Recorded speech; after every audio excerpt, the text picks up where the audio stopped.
Hello.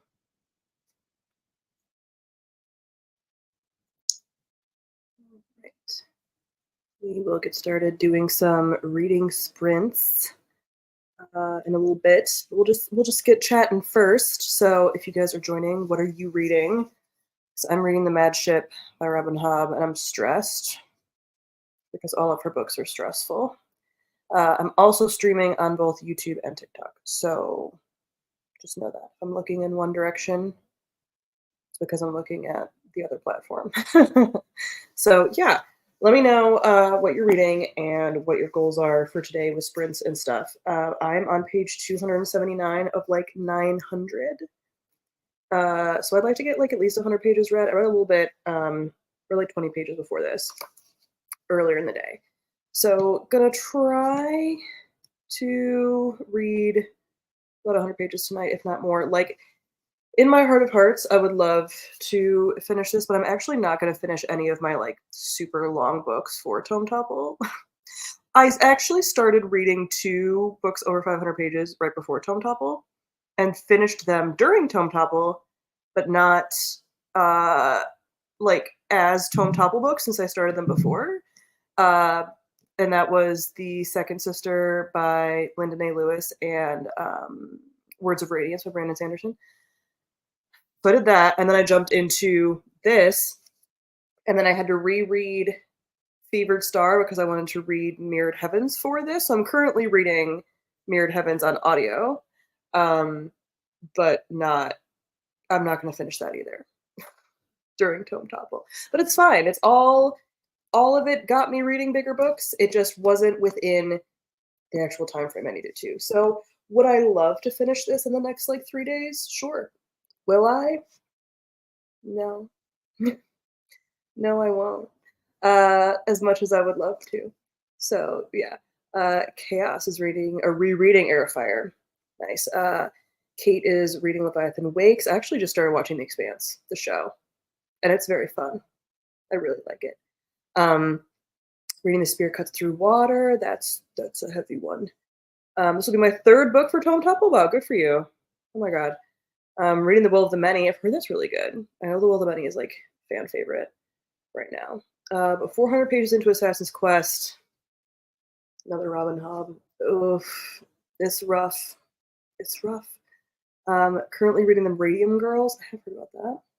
Reading Strange the Dreamer. Love to see it. Did you hear about her new book coming out? I'm very excited. Reading Mirrored Heavens. Nice. I am currently reading Mirrored Heavens as well on audio, and it's very good. But I'm also stressed. Also, Tyler sounds like she is like snoring, and she just lay down here. Wow. Evocation by S.T. Gibson. Nice. All right. Well, shall we? Shall we get into? I mean, we have some goals. So let's start out with like a little 15-minute guy. Yeah, New Lady Taylor book, and I think it's an adult book. I think. Don't hold me to that. Oh, you're so loud. Oh, I'm sorry. It just you were snoring really loud. Just looking at me like, excuse me. Yeah, new book from Lady Taylor. Yes. Yeah, I did not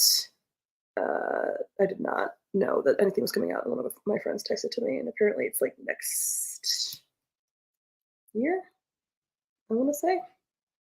So, okay, let's do it. So let's say, I'm gonna put this on here, and actually, no, I want to edit it.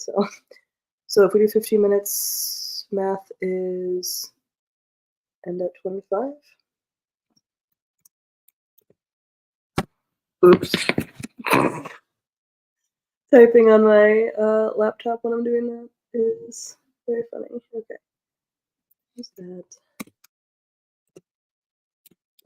All right. Let's do it. Let's do it.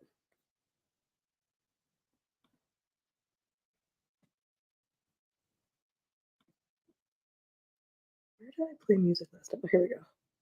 Just like having lo-fi music on in the background. It's nice. Let's do it. Thank you. All right, 15 minutes. Let's do it.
Right.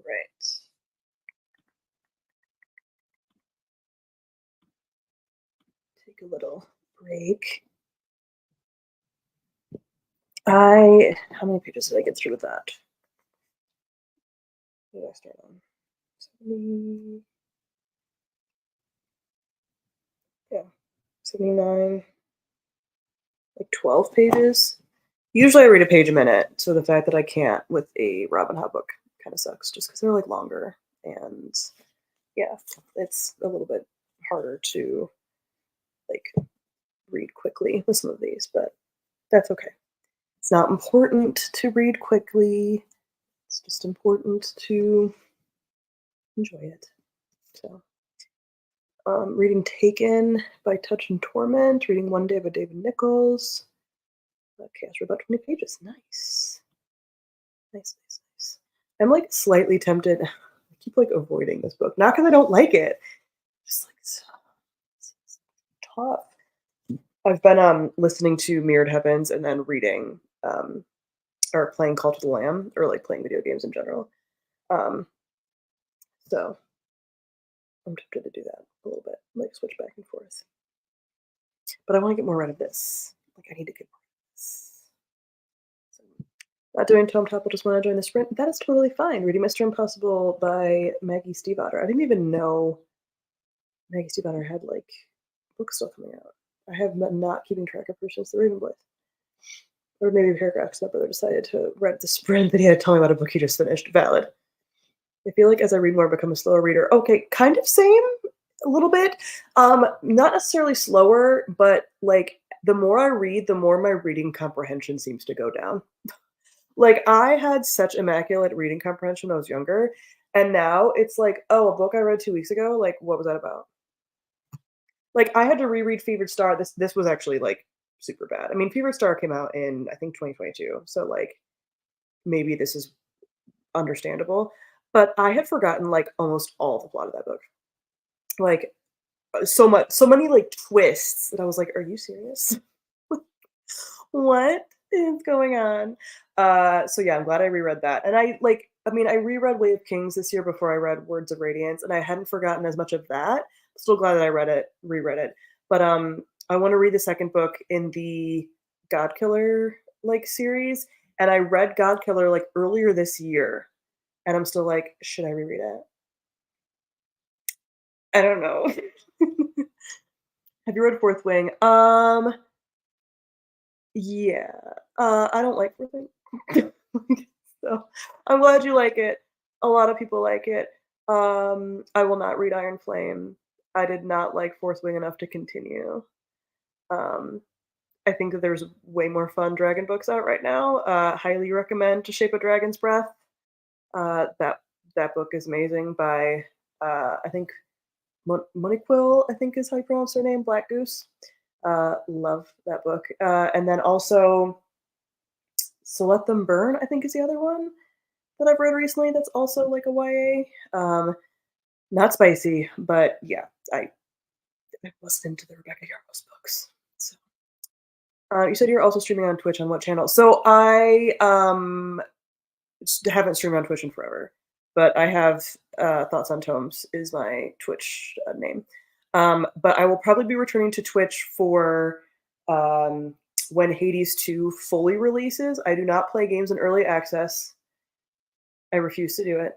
But when Hades 2 releases, because I played Hades 1 almost completely on Twitch, I will be streaming Hades 2 on Twitch.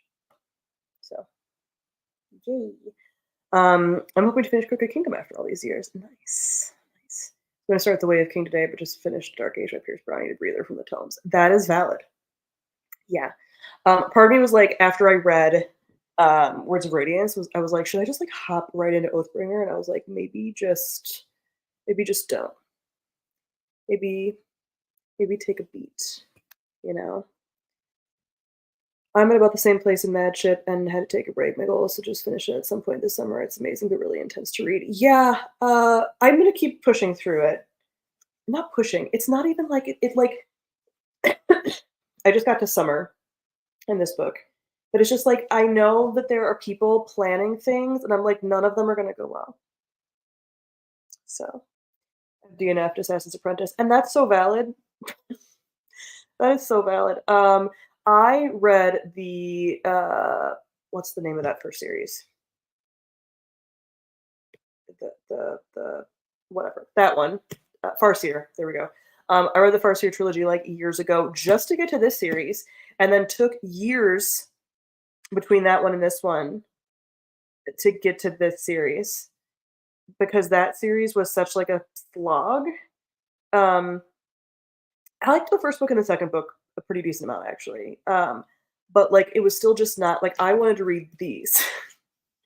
But then I also learned that things are intense with it. Like at least the Farseer trilogy sets you up to realize that the characters are going to suffer, and it's going to be good character arcs in the end. But everyone is going to suffer, and it's it's going to be bad. So I don't like it. Um, yeah. Was I wrong to start with the Sad Apprentice as my intro to Robin Hobb? No. If you didn't like, some people say that you can just start with Live Ship Traders. I think starting with the Farseer trilogy is the way to go because every other series in the overarching series is following the characters in those books, in the Farseer books. So like that's the good place to start, and that's why I did it because I was like, okay, when there's going to be references in the other series to that series, it's good to start with it. But some people are like, you can jump right in at Live Ship, and you technically can. The Live Ship Traders takes place in a different part of the world, and there's not, at least so far in the first two books, there has not been overlap. They mention the Six Duchies, which is where the Farseer takes place, like once or twice. I don't know if it'll come in more later, but this can be its own standalone thing. But if you're going to be continuing with the series and reading more, every other series follows Fitz. So like you kind of almost have to go back if you want to. So yeah, but like these books are slow, they're character driven. Um the characters suffer, like they're not for everyone. Um and yeah, like not everyone. I think even if you don't love her books, you can tell Robin Hobb's a good writer. It's just like sometimes I'm like I want a character to create a plan and then the plan to go well. And like it kind of never does. And that is a crime. It's so very sad. Making sure I didn't miss any comments when I was reading. Okay, I think we're good.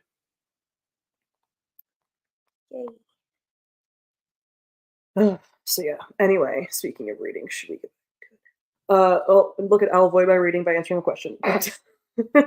Are you watching House of the Dragon? I have not started season 2 yet. I know we are 3 episodes in. Oops. I know what's happening though because I'm on TikTok. It's just a show that I don't care about spoilers with. I think because it is like prequel and we know what happens, right? Um, will I catch up at some point? Yes. The problem is I really like watching most TV shows with another person, and especially Game of Thrones shows, because I've watched a lot of Game of Thrones with people. So I'm like, I just want to watch it with a person. Like, I watched most of House of the Dragon the first season by myself, and then for the last like 2 or 3 episodes, I was over visiting my friend Sarah Jane, who lives in the UK, and we watched the last 3 together, and that was like so much nicer of an experience.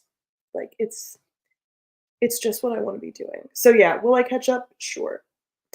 When? I don't know. The only show that I'm currently like watching is I just started The Expanse, like I mentioned earlier, and my partner and I are watching that, and I think we have like 2 more episodes before the finale of season 1, and that's great. Yeah, you just need to be with someone while watching it. You just do. You just do. You just do. What's the best book for you this year so far? Oh man, I've read a number of decent ones. Man, what would I say is like my favorite? Let me look at my 5 stars really quick. Man, yeah, I've read. Okay, I've been enjoying my Stormlight Archives reads. Um, Study and Drowning by Ava Reed. It's definitely up there. The Witch Weaver and the Witch Queen by Genevieve Gorachek was a 5. God Killer was a 5. Um, To Shape a Dragon's Breath was a 5 star. Those were the major ones. There's also a book I can't talk about because It's from St. Martin's Press. It was a 5-star. Fucking St. Martin's Press. And at this point, I'm never gonna read another book by them again. It was like the only book on my shelf that I still had, and it was still like so good. But I can talk about it, so whatever. But it is 5-star. I recently read Sunbringer, and I kind of wish I reread Godkiller before.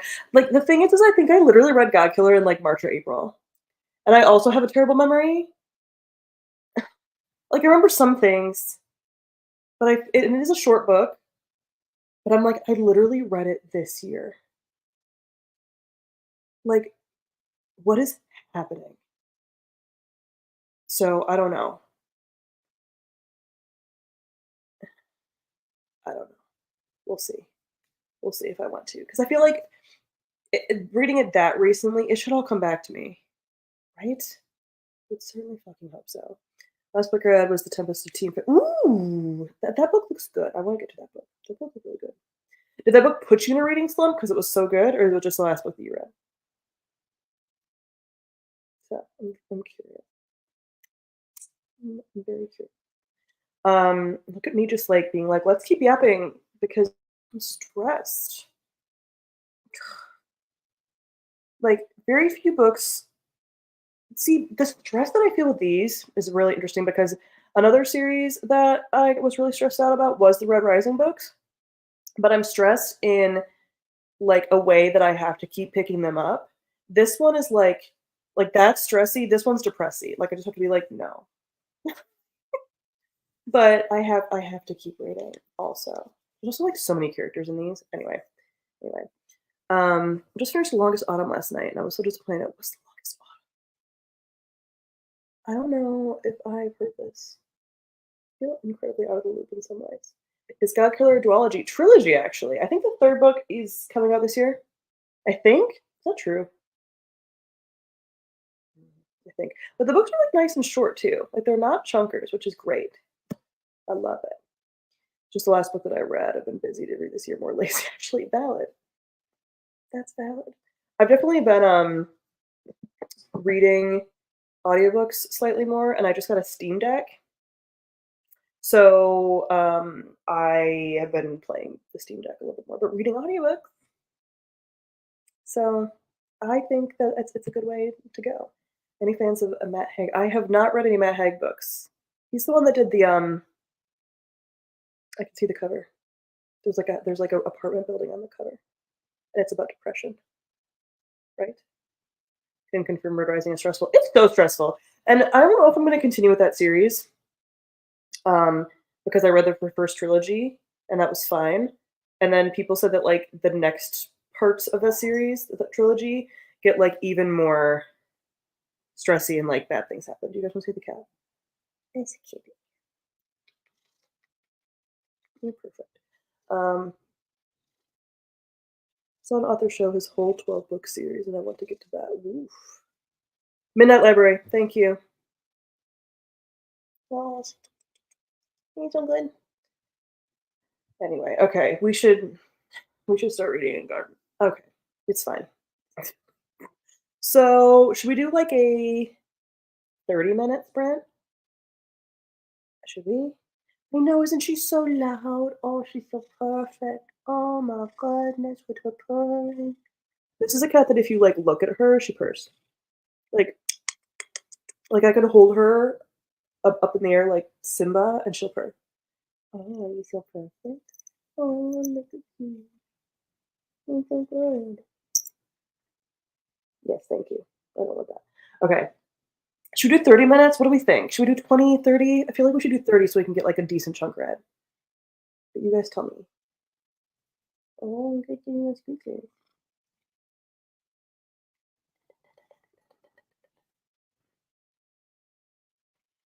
Is Silver Under Nightfall the Rin Chapeko book? I think that's a Rin Chapeko book, isn't it? Isn't that the vampire book? Am I wrong? Best audiobook narrated, in my opinion, is the Star Wars books. Ooh, those are fun. The longer the better, in my opinion. Yeah, I feel like we should do 30 minutes. I'm excited to reading Matchup. Some of the arcs in your local book or Chef's Kiss. So, Anna / people who've read Madship, without spoilers, no spoilers. Does Malta get better in Madship? Because she's insufferable. But I want her to have like a Sansa Stark arc, you know? Does that happen in Madship?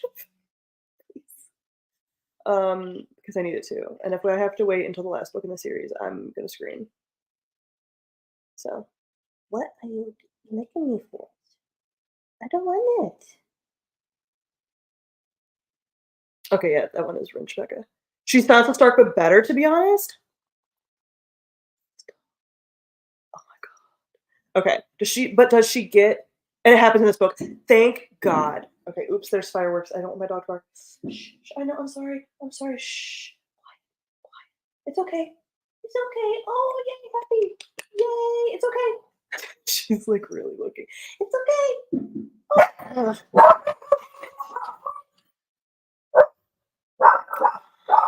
I hate America.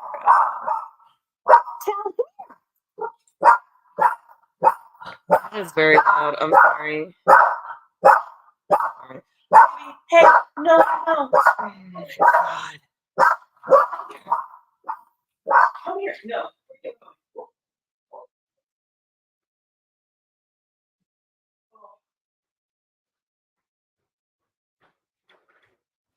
Oh my god.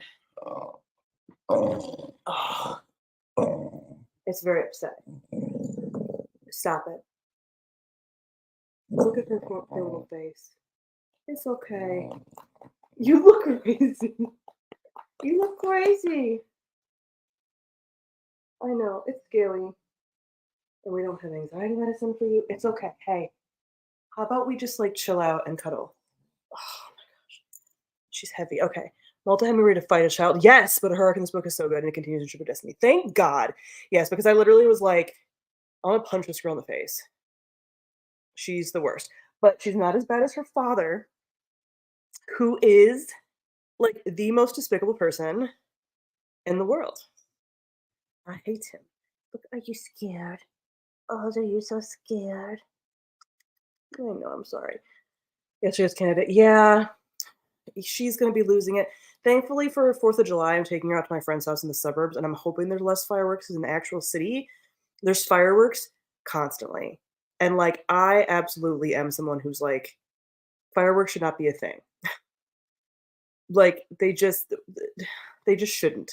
Like there were people setting off like mortars last year, like in the street during the day and terrifying her. She almost got off her leash. Like it's the worst. Yeah, Kyle Haven is like can always catch these hands. He's the fucking worst. Anyway, okay, we should start reading. So let's do 30 minutes. 30 minutes. Is there a way that I can actually say something like that on TikTok too, so you guys know? Maybe not. Okay. Yes, always a firework hater. Okay, do you want to get down? Maybe there's no more. Okay, go check it out. All right, 30 minutes. So that means that we'll stop at 15. Let's say. Put the banner up. Oops. 15. Show. Okay. And I don't know how to tell you guys on TikTok. Is there a way that I can like comment? Sprint ends at 15. Can I pin that? Yes. It's pinned. Okay, amazing. Let's do that. Success. Yay, technology. All right. Let's do it.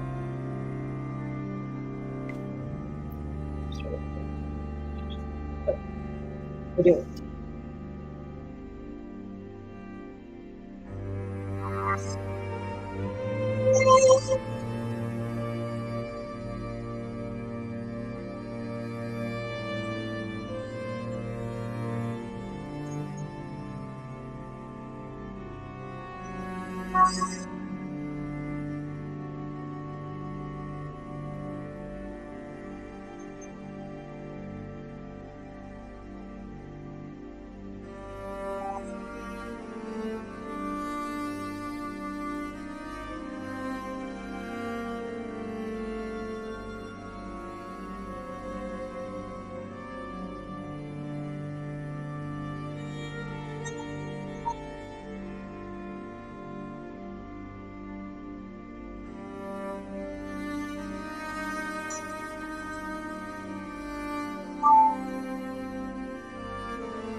All right.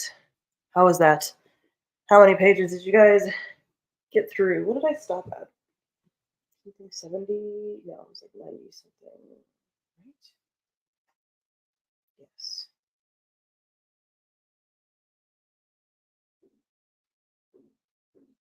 Yeah, so almost 30 pages. Okay. I didn't do too bad that time. Amazing. My dog won't go outside for days after 4th of July. I hate fireworks with passion. Yeah, same. Usually like right around this time is when they start going like really loud. And then it's like even during the day. Like it's not even I mean now it's getting kind of dark, but it's all the time. I'll have to write as you start the sprint. Nice. Nice. Good timing. 33 pages. Nice. 32 pages. Amazing. Nice, nice, nice. Yeah. I'm hoping, I mean, I keep being like, could I make it halfway? No. No. No, I can't. Halfway would be like 450. That's like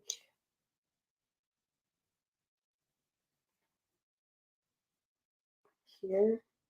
That's a lot. That's a lot to read. Because I'm at 315 right now. So that would be 100, over 2 hours, 3 hours of reading. It's not all gonna happen tonight.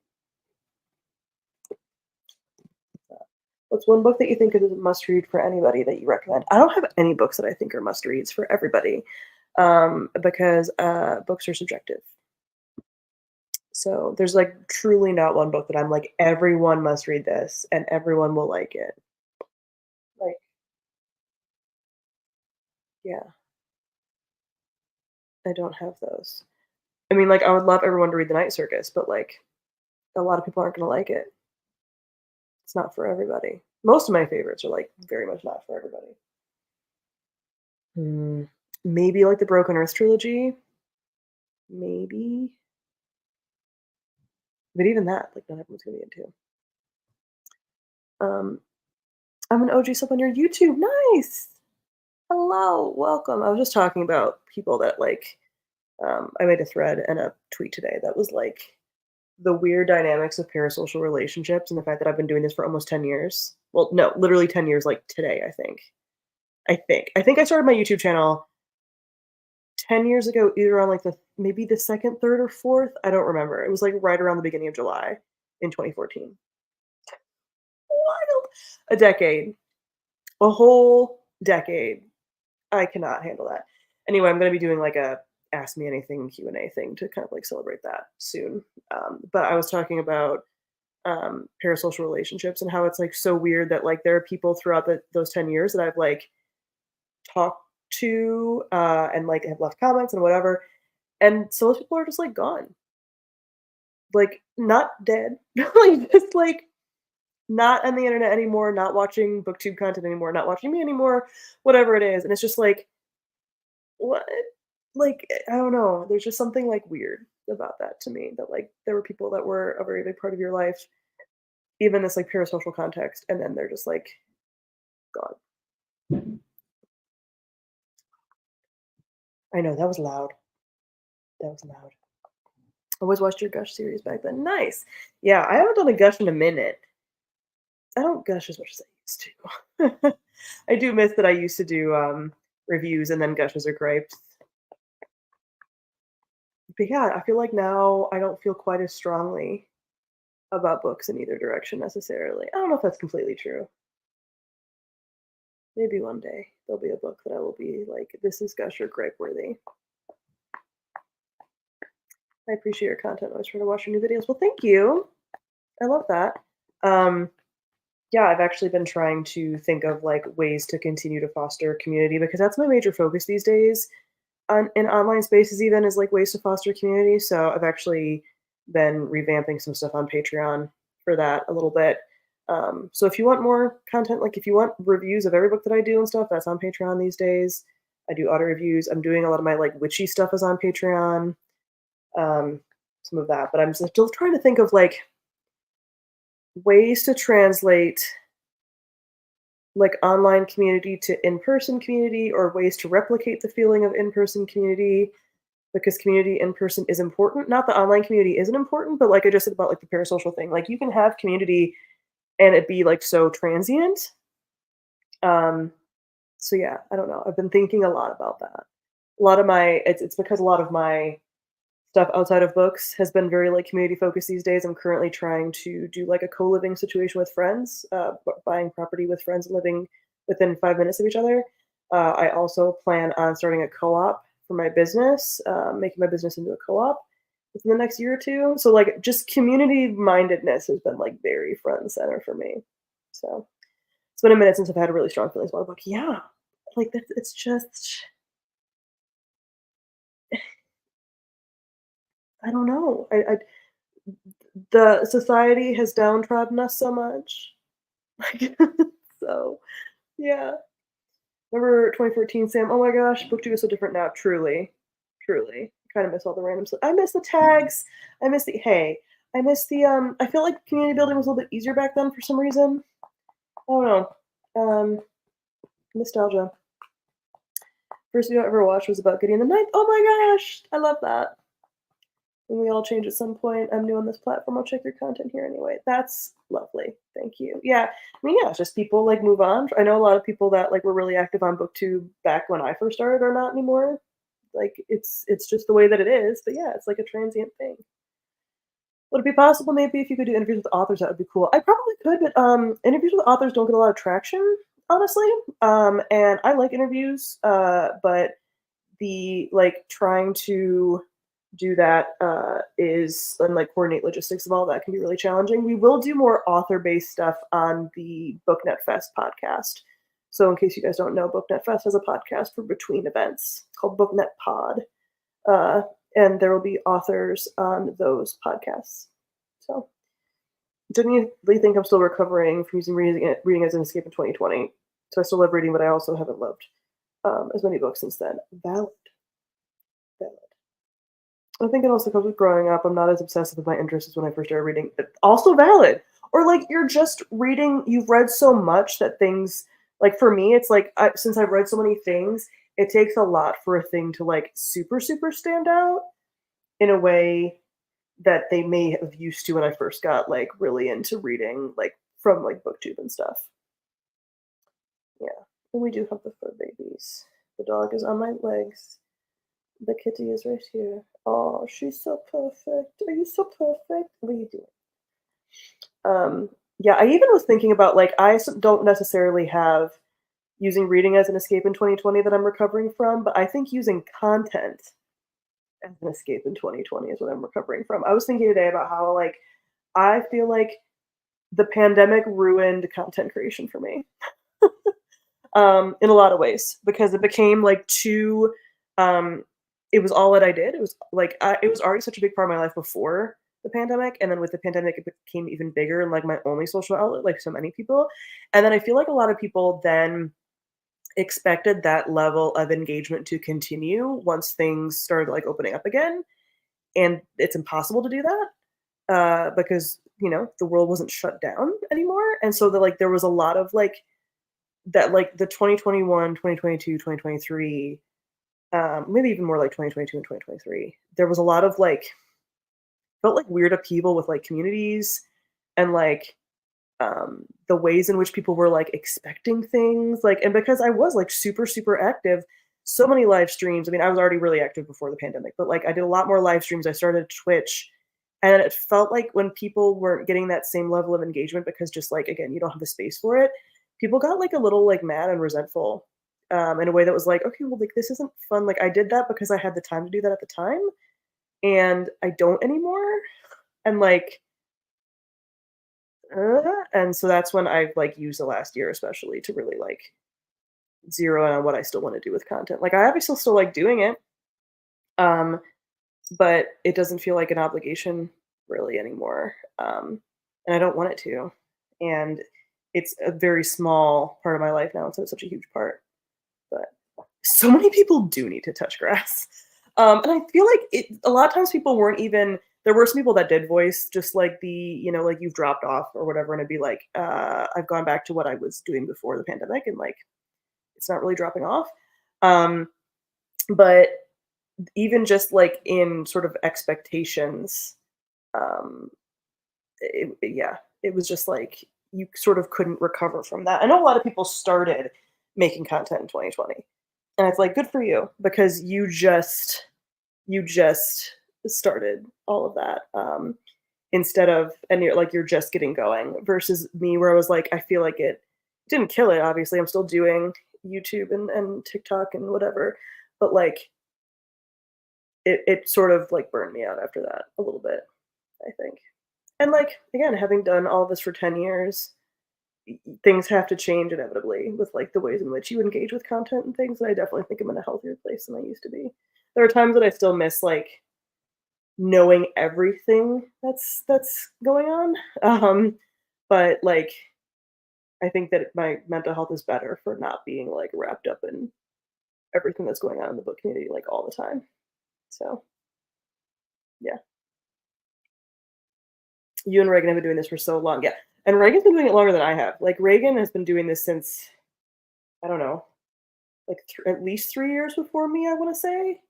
Maybe less than that, but it's like a long time. Like it's crazy. And yeah, she's had to like reimagine her content. She has a lot more like vloggy stuff. The last time I was watching her, I feel like she was doing a lot of like vloggy stuff. So imagine having that athlete demand someone do their hobby to see you specifically. It definitely happens. Or like even just people like not even doing your hobby, but engaging with them in a way that they think that you should.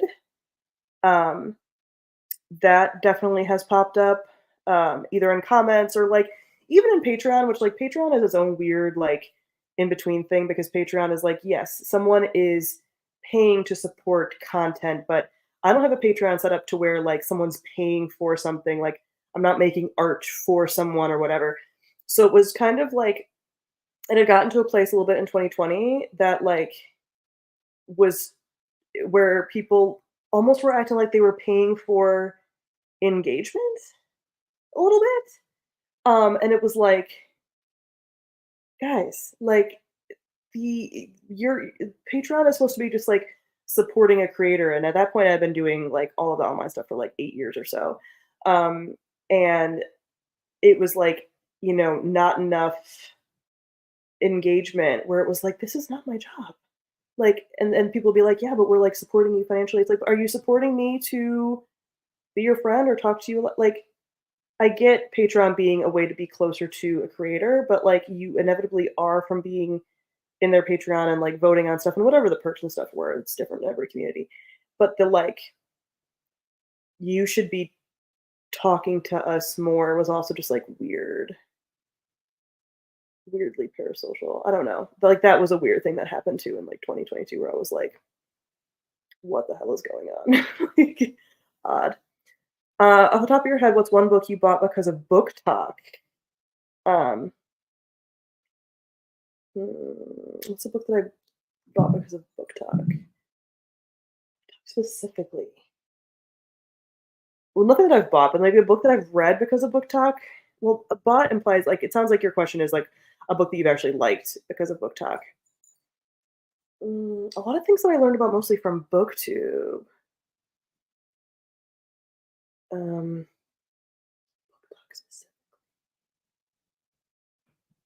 was definitely one that again, St. Martin's Press, I can't talk about. That one comes to mind as one I specifically heard about on Book Talk. Um, I'm looking at my shelf and like nothing is standing out as a Book Talk specific book. I mean, I read Fourth Wing because of Book Talk. I didn't like it, but I read it. I'll have to think about that one. It's the same with people who complain about special editions of books not looking how they want them to look. Bessie, you don't have to buy it. Truly, truly. Patreon feels like it can be really weird in the boundary department. Yes, yes. Um, it's yeah, it's weird because even as a creator, you can feel that way too, where you're like, okay, well, people are monetarily supporting me, and it's like, but it is still like a tip jar. So like, yes, there will be perks and things, but again, like I don't have perks in which I'm like necessarily creating a thing or whatever. It is just like extra behind the scenes content, whatever.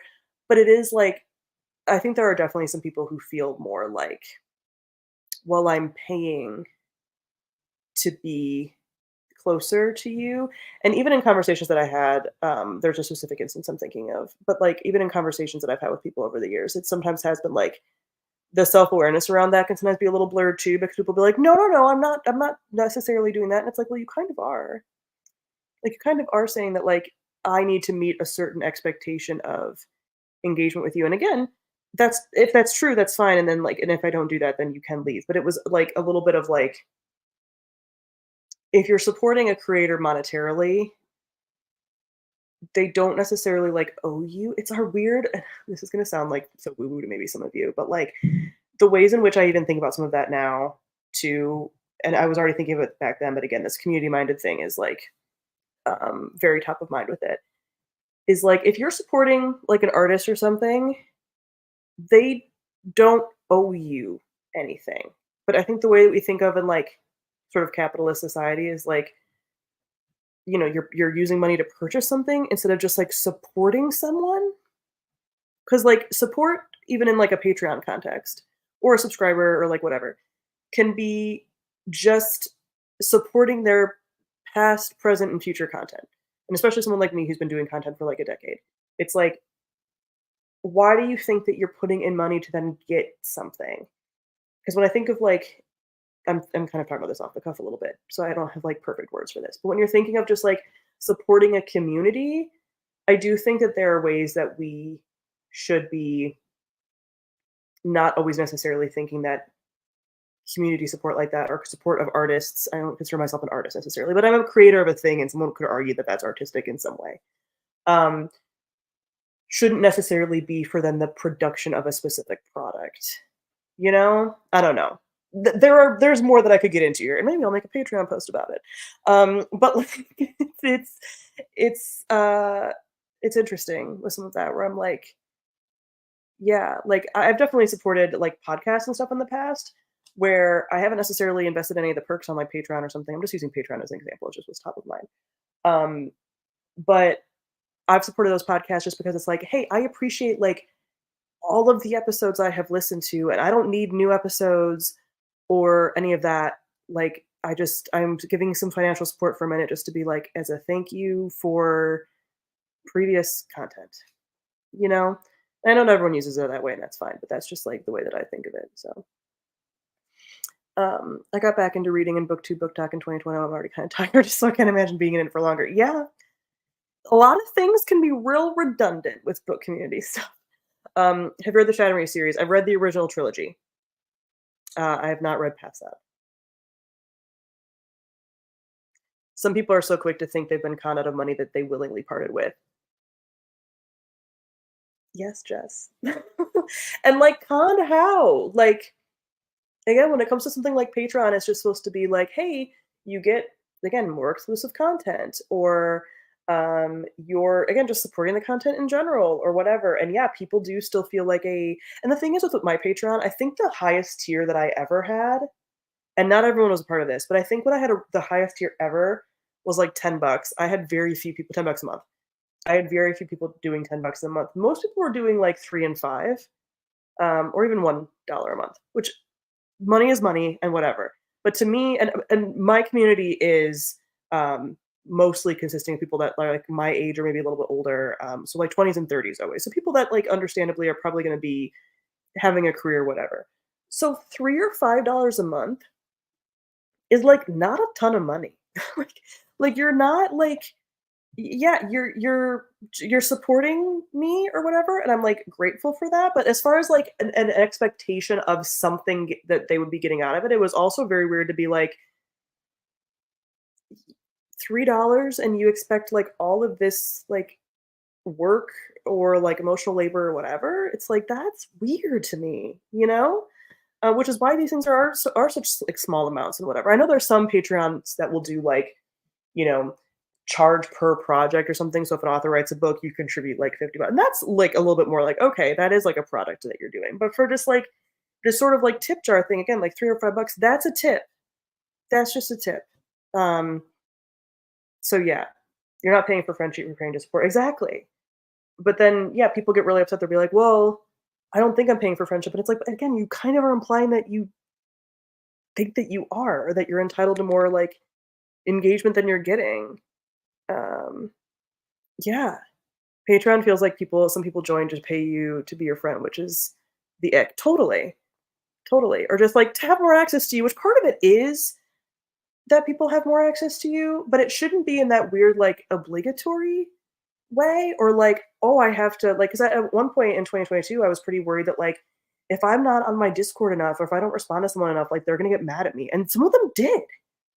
And I was like, I can't like live my life. Like my actual friends in real life, sometimes I don't respond to their text messages for a few days. That's very rare. But like I don't respond right away. I'm not always even readily available to my friends that I have in real life who live in my same city, let alone people that I don't actually even know. It's wild. I think people also assume creators are wealthy and that feeds entitlement also. Yeah, which sucks because it's like most creators aren't. Um, yes, you have like major influencers who are wealthy and stuff, but it's like, I don't know, like I've always been very honest that like I have been working full time the entire 10 years that I've done BookTube. BookTube has never been my career or even a part of my career. Like if anything, it has been some like extra money. Um, here and there, but again, it's like, okay, so I've been slightly paid for my actual labor-ish, like not even because it like even Patreon and the YouTube money that I've gained over the years has never been the equivalent of like a livable wage like, for the amount of time that I've put into book content over the years. So it's like even people that are like doing the tip thing, you're still not even getting to a place where I'm having like an actual livable wage off of that. And I've always been very clear that like I've been in grad school when I've been making content. I've had a full-time job the entire time. Now I have like my own full-time business. Like YouTube is not paying my bills like whatsoever. Um so yeah, has Patreon been using the Black Mirror episode yet? Probably not, but it should be. It should be. Uh yeah. Um that fear of people being mad at you for not responding is so real. I have a few comments that I see in YouTube Studio that I forget to respond to from years ago and they haunt me. Valid. Yeah, sometimes I'm just like, "Oh, no." Like, because again, it's like, um, it's people, again, think that they have, like, an obligation for access to you instead of just being like, "Hey, I'm leaving a comment. If the person reads it or not, that's cool." Some people make good money from YouTube, like Mr. Beast. Mr. Beast doesn't even really make money from YouTube. Mr. Beast is a using Mr. Beast as an example is wild, by the way, because Mr. Beast is, like, one of the what top 0.001%, and like yeah those people do, but that's a rare instance. And Mr. Beast used like existing money to make money. He's like a weird loop. I've gone down some like rabbit holes with like figuring out Mr. Beast's financial situation. It is like truly wild. That is not like a normal influencer whatsoever, like and the ways that he uses like business stuff to continue to make money is also like very bizarre to me. But rich people know how to make money. Money makes money, you know? But yeah, most influencers are not like that, or content creators or whatever, especially book content creators. Like there are a few book content creators who do work full time just doing this, but in the grand scheme of how many people like make book content and how many people can live off of that, um, small. Like most people, even that were like really big, like back in the day when like Jesse and Kat and Christine and some of them were the biggest people on like BookTube. Um, for a while, most of them were living at home when they were still like living off of YouTube, and I think at least one, or if not more, of them had full time jobs that entire time too, or part time at least, and that was when they were like the biggest BookTube people. So like, yeah, did the money from social even sufficient to support the books you buy? Because I know books can be expensive. What has happened for me over the years is that like I generally don't buy a ton of my own books. I ask for books for Christmas and birthday, and then just get a lot of those. And then I don't read at such a rapid rate that I go through those very often. And then some books I do get like I request review copies from publishers, which I don't really even get that many. I would say maybe I get like these days I get maybe like 10 of those a year. Um, like review request kind of things. I also just don't have like a giant shelf. Like I've been keeping, um, you know, my bookshelf to like I think right now maybe on my TBR there's like 60 books physical TBR, maybe less. Probably right around like 50 or 60. So, even though there's plenty of books that I could continue to read, or like buy, I don't do that. So yeah, my like YouTube money, I mean, if I was buying books, probably could have covered a lot of the books that I buy or like would have bought. But yeah, I've never been a book big. It's not that I don't buy books. I obviously do. um, I just don't buy as many as people might think that I do. Like so many of these on my shelf that I have kept are m- like gifts. Like my mom is a big Christmas gift buyer. Will spend like not 100, 200 bucks maybe at Christmas and like just at Christmas. But it's I will mostly just ask for books. So that's what I end up getting for like most of my Christmas birthday gifts kind of thing. Um, I could never imagine supporting myself on BookTube. Supporting myself on any kind of social media would feel way too like fraught for me because of that whole like um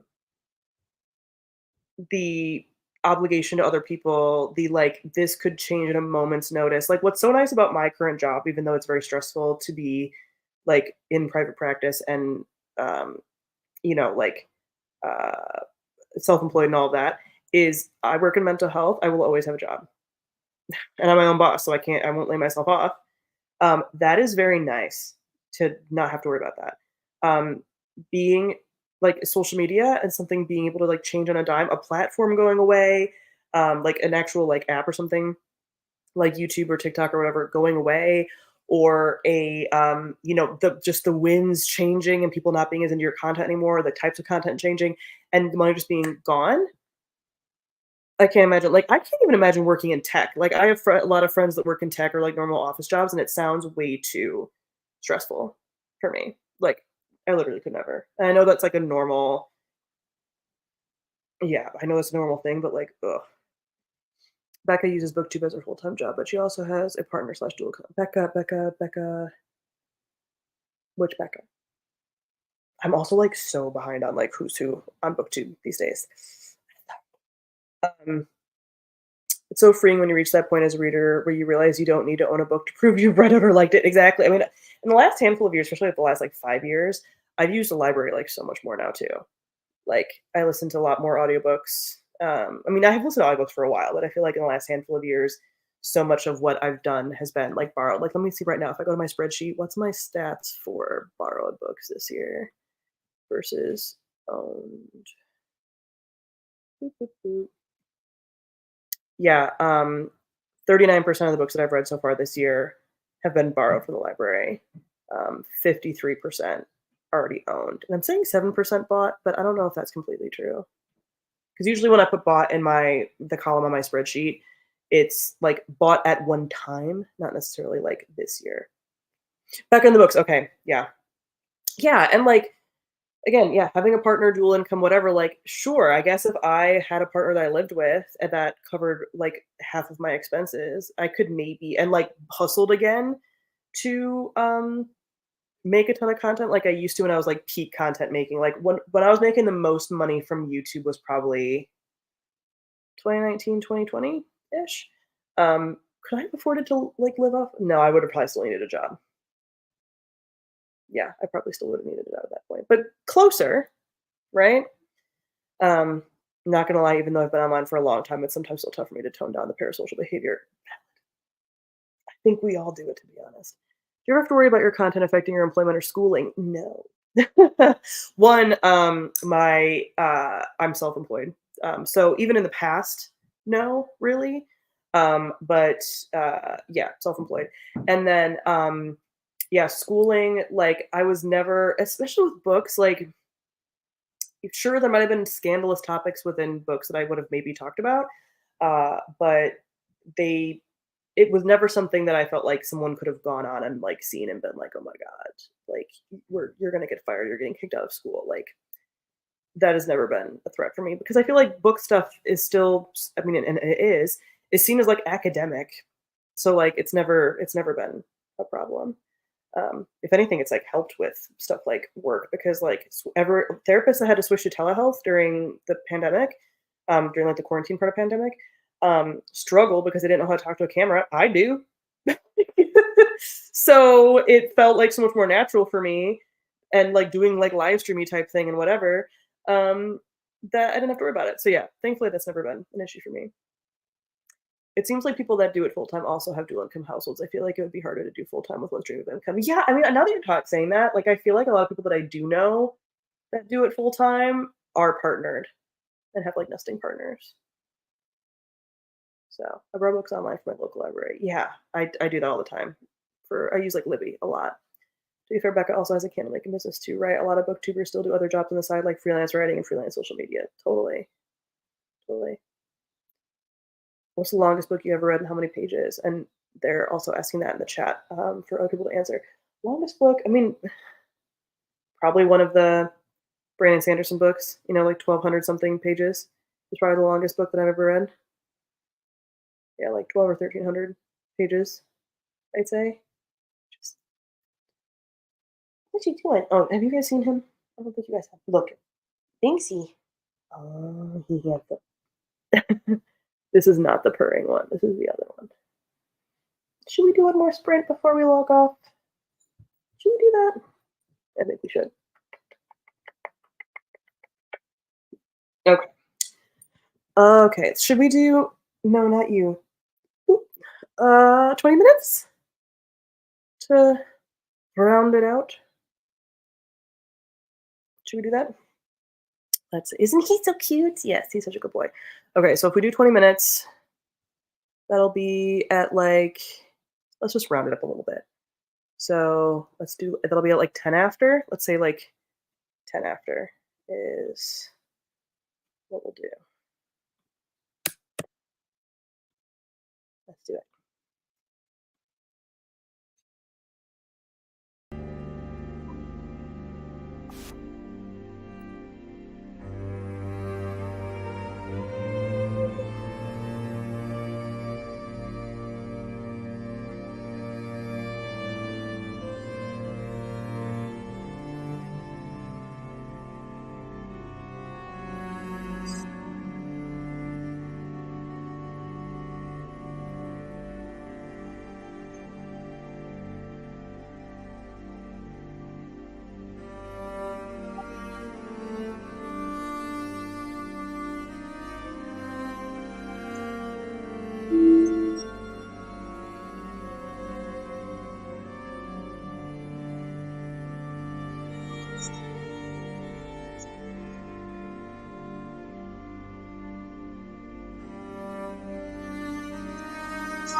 I hear it.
know, it makes me jump.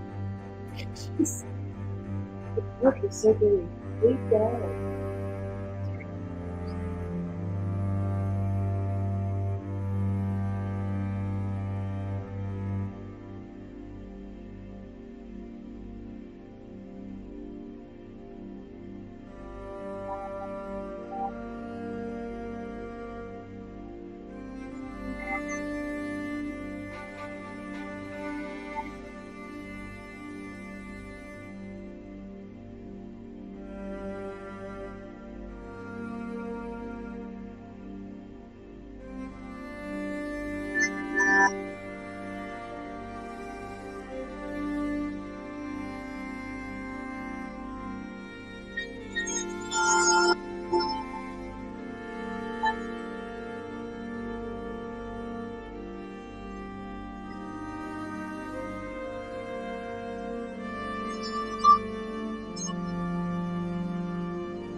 scary.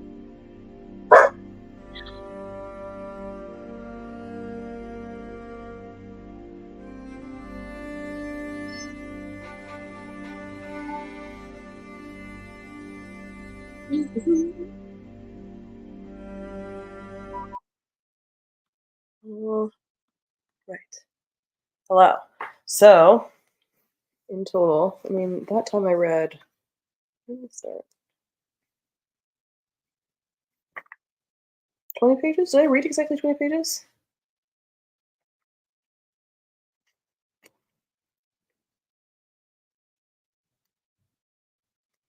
Maybe. But then in total, did I only read like 60 pages in total? Maybe. But I guess that's right. That's right. 30, 20. Oh, I guess we started with 15. So, chunkers. Very slow to read chunky books. Um, do. Way of Kings is so chunky. I made it 40% of my current read. Yeah, how much is, I mean, this? Not quite halfway. If I tried to get to halfway tonight, I have to read for 2 more hours, and that's not going to happen. I'm very tempted to listen to a little bit of Mirrored Heavens and play a video game. I might do that. Yeah, anyway, thank you for joining me for Tome Topple reading sprints. Tome Topple is going on until midnight on the 4th. If you want to keep reading your tomes for Tome Topple, I don't think I'll have another chance to do reading sprints or silent reading. Maybe tomorrow. I don't know. But I think I will still try to do like silent reading things like this. This has been really fun to do on TikTok and on YouTube, like during the week and stuff. So I'll try to do these. I have no promises, as per our earlier discussion, but I will try to make those more of a thing when I'm reading because it does get me to keep reading instead of scrolling on TikTok, which is the bane of my existence. So yeah, thanks for hanging out, and I will see you guys later. Bye.